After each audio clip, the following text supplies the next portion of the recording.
Savais-tu que ta façon de gérer tes émotions, les négatives comme les positives, a un impact sur ta santé et sur ton bien-être? On parle souvent de gérer nos émotions négatives, mais on oublie souvent que les positives sont aussi importantes à gérer pour notre santé. Aujourd'hui, je te propose d'explorer le fascinant monde de la régulation émotionnelle et son impact sur notre quotidien. Et on va voir que la capacité de gérer nos émotions, autant les positives que les négatives, ça nous permet d'avoir une vie plus saine et plus épanouie.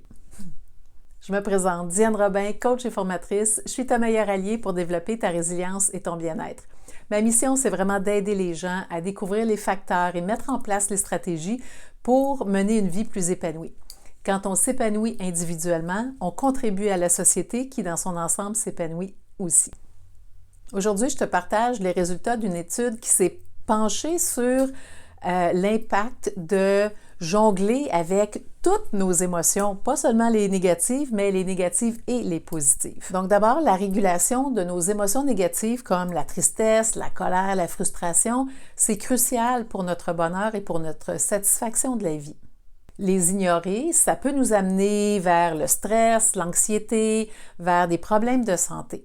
La régulation des émotions positives comme la joie, la gratitude, l'amour, c'est tout aussi important pour notre santé mentale et notre santé physique.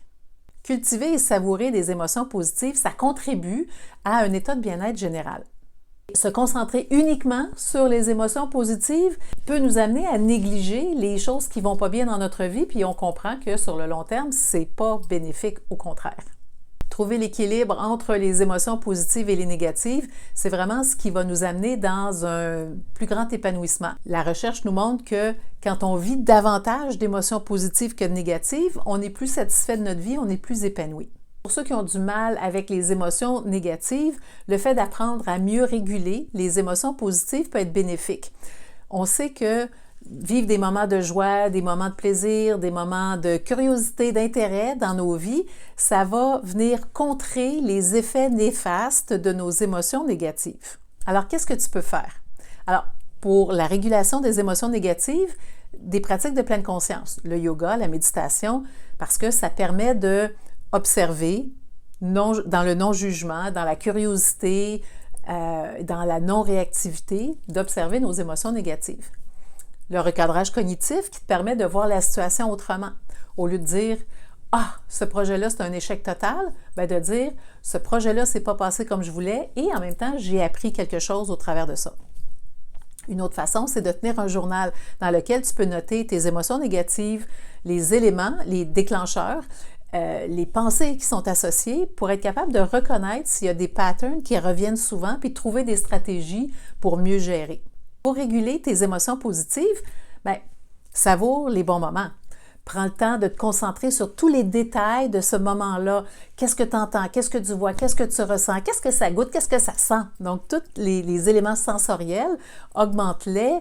Porte ton attention là-dessus, ça va te permettre de vivre davantage ce moment-là. Cultive la gratitude. Prends le temps d'observer les bonnes choses dont tu bénéficies dans ta vie et d'exprimer la gratitude pour ces moments-là. C'est quoi les activités, les loisirs, les sports, les rencontres qui te permettent de vivre ces moments heureux-là? Bien, mets ça dans ton agenda pour en générer davantage.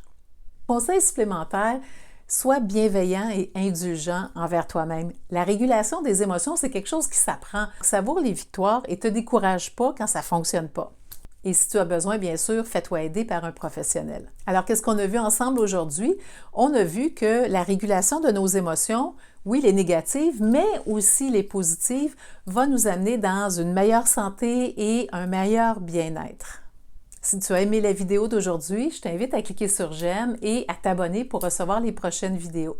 Si tu as envie d'aller plus loin, je t'invite à télécharger mon outil gratuit qui va te permettre justement de développer davantage d'autocompassion envers toi-même, d'être plus dans la bienveillance et beaucoup moins dans la critique.